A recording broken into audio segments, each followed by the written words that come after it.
Welcome back to the Rory Talks Football channel, your daily Arsenal news, updates, my opinions and reactions. Thank you for returning. Please do subscribe if you're new. Bottom right hand corner, smash a like on the video as well. It massively helps me. This summer, monumental. And look, we are what? 12 hours on, roughly, from Declan Rice lifting that Europa Conference League trophy. I'm very happy for West Ham. I was very happy that they won. You know, if you've been watching the channel for a while, you know I grew up in the same sleepy county as Jarrod Bowen, and watching him score a last-minute winner to lift a European Cup, I mean, it's unbelievable. It does make you wonder what you're doing with your own life. But I'm buzzing for him, buzzing for Declan Rice, and look, it seems like we're going to be bringing in the captain of a European trophy-winning side, and that is exciting. And the reason I'm excited is that, you know, a couple of days ago I said I was concerned that, you know, all of the news was that as soon as the final was done, Arsenal would submit a bid and things would start moving. But I was worried that, you know, in a few days, Declan Rice joins up with the England team, then he goes on holiday, and that they might begin to become excuses as to why the deal hadn't been done. But I have renewed optimism this morning. Look, lots of reports immediately come out this morning. Now, most of them were expected. It was always expected that lots of these journalists would pretty much have pre-prepared articles kind of, you know, saying what we already knew, that now the final's over, Arsenal are preparing to make a bid, yada, yada, yada. They were going to come out regardless, but there are some other signals that are very positive for me that this deal is going to get done quite quickly. Now, the first of those is that David Sullivan, the chairman of West Ham United, came out this morning on radio, and, you know, he could very easily have come out and not really talked about Declan Rice and just been sort of, you know, talking about how proud he was of the team and bathing in the glory of last night, but he didn't. He did speak in detail about Declan Rice. He confirmed that Declan Rice will definitely be moving this summer, and it felt like he was bracing West Ham fans for impact. It felt like that was the sort of interview that he gave, because he went into specifics about the fact that 18 months ago they offered Declan Rice 200 grand a week and he turned it down.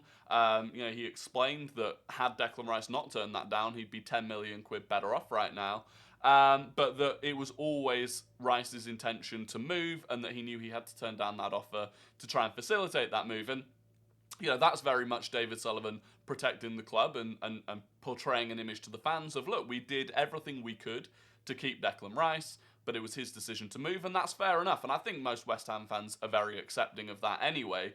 But it's very similar to how Aston Villa handled losing Jack Grealish, and there's nothing wrong with it, but the fact that he has immediately come out, like I said, less than 12 hours after they won the trophy, and spoken about that on radio, suggests to me that the deal is imminent. Now, like I said, lots of journalists, Sammy Mockbell's a very good journalist, said that we are ready to table a £92 million bid, and there are reports that that £92 million could be enough. There are other reports from the likes of Gary Jacob that say that that amount is expected to be rejected, but that Arsenal do still expect to get their man and are hoping to get him before we go on the USA tour in July. So hopefully it does get done. Really, my two top tier sources for Arsenal, the ones that I absolutely trust and rely on, are David Ornstein, who's obviously a traditional journalist, 100% has ties within the club. You know, he had an exclusive that Zinchenko was out for the rest of the season. No one else knew about it, and I think it annoyed Arteta. Arteta actually ended up, or the club ended up putting out old training pictures to make it look like Zinchenko was still in training, and it turned out Ornstein was correct on that one. So he 100% is clued in at the club, and whilst he's not said anything yet today, his general perspective of Arsenal's transfer window has always been very positive. And the other one is Team News and Ticks, who is not a traditional journalist, but he is unbelievably clued in to Arsenal. I don't know what his link is, but I mean, there was a thing on Twitter last night, going back as far as 2011, he knew that Thierry Henry was returning to Arsenal and wearing number 12 before anyone else did. And he made a thread last night on Twitter, and I want to read it to make sure that I don't misquote him. But he said, First off, people expecting a bid a few minutes after the final whistle will be disappointed, which, again, I don't think any of us were expecting that. But he said Declan is fully sold on the Arsenal project, loves Arteta, loves what he hears from other England boys, obviously Saka, Ramsdale. He's already told the people he works with that he will be at Colney next year. Personal terms were agreed so long ago, it's laughable.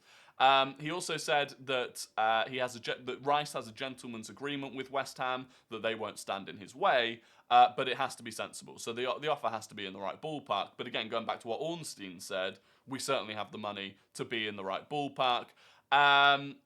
The reports that Man United spoke to his dad are correct, but they were told that he wants Arsenal, and they've not really spoken since. So that's a great sign, the fact that Man United really aren't actually in the race for him.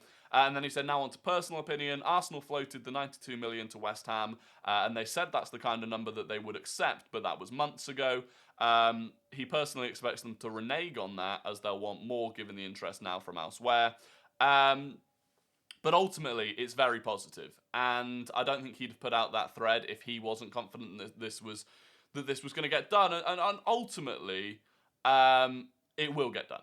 It will get done. But this, to me, this morning, is actually more about the fact that it's going to get done quite quickly. I really do think it's going to get done quite quickly, and Arsenal have to move on to targets after that, and we can't wait for until mid-July to get this done.